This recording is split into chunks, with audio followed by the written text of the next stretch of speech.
7 ingredientes de la felicidad que nuestro grado asumió son: primero, tener y respetar a mis padres; segundo, jugar con mis amigos; tercero, tener a la familia unida; cuarto, hacer deporte; quinto, ser amable; sexto, ver a los profesores; séptimo, respetar a mis amigos. El tema que yo escogí es tener y respetar a mis padres.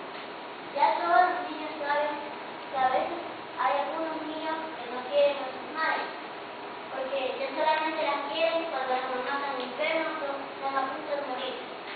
Ahí que se dan cuenta del cariño que sienten por la madre. Y tener y respetar a mis padres significa que todos deben querer a los papás, hacerles caso, obedecerles.